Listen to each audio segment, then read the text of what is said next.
suspected gang leader and drug kingpin, Yaganathan Pillay, better known by his alias Teddy Mafia, has been killed in a shootout at his Durban home. Now, following the murder, in which unknown suspects were invited into Pillay's home before opening fire, police engaged in a shootout with community members, who had taken it upon themselves to capture the suspects, set them alight, and then behead them in the street. It is nothing short of horrific. I want to introduce you now to Deepak Panday.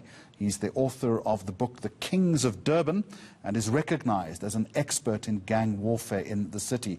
Deepak, good afternoon to you and welcome. First of all, what do we know about Pillay, and would he have had many enemies? Thanks, Jeremy, for having me over. Well, you know, if you look at, well, Uncle Teddy is how we refer to him as. He was a man that basically came out to a community where there was nothing, you know, nothing happening, no assistance from the politicians and the cops and stuff like that. So he basically came in there and became like a lawgiver, you know. To the community in that area, and that's basically how he actually rose to power. And if you see exactly what happened on the tapes, I mean, you know, you look at it as if it's gruesome, as if it's vigilantism, but it's a cry for help coming up from a community. You know, that's basically how and what the crux of it is.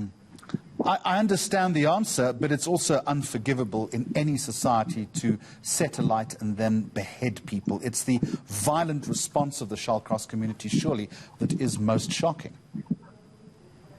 No, definitely. I mean, I don't just think it affected just the Shallcross community. I mean, it affected the nation, and once this news go overseas, you know, it's going to shock the world. It's something that's been happening for a while, and I think thanks to social media and thanks to how news is being generated nowadays, it actually got widespread quite quickly, you know. So maybe now there's somebody that can come in there and basically clean up the whole situation and hope to get some sort of closure in that community, because there's a lot going on there right now. There's a lot going on there. What can you tell us then about the prevalence of gang warfare in that Shallcross area? How bad is it? Well, you know, I covered basically the early Indian underworld in the book, The Kings of Durban. And shockingly enough for me, we see as if it's a ripple effect of what transpired then actually happening now. However, what's going on now, back then, well, I can't actually call those guys gangsters, because they were more of people that were there for the community, you know, working with the community rather than against the community. Whereas now you see things are self-destructive. So if you look at what's going on now, it's actually quite intense. It's actually grew because I think nobody was paying attention to what was going on. You know, that's why for me as a kid growing up, I was actually wondering and seeing things, you know, and I'm saying, how come there's nobody actually doing anything about this? Because it's something so hectic in the community. Because remember, there's youngsters there, you know, and they're growing up around this sort of environment, and it's not healthy. So I felt I had to do something, and the best thing for me to do was put out a story and hopefully to get the attention of people, which we see happening today. But it is something that's a problem. It's a huge academic problem that the Indian community has been through for quite a while. And yeah, I just hope maybe this, as I said, for me, it's some sort of cry for help and hoping that somebody can come in there now and clean this huge mess that has taken place. I just want to ask you a final question. Maybe it's allied to what you've just told me about someone coming in.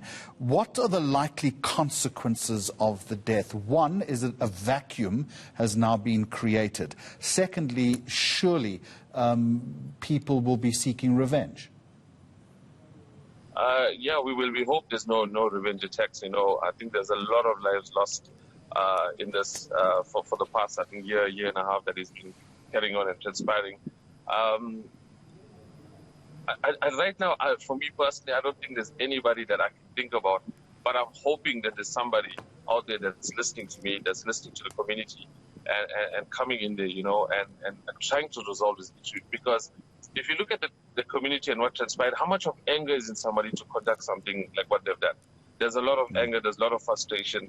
So I feel, and even you saw the cops were in there, but they were not allowed to even get in. So I think they need some sort of mediation, some sort of resolution between police, the community, and I think that's the only way for them to move forward right now, because I mean, it's a very tense and volatile situation out there, and it's not a good place to be in. Yeah, this issue is certainly far from over. I appreciate the insight. Thank you very much indeed. Author of the book, The Kings of Durban, Deepak Panday, thank you very much indeed.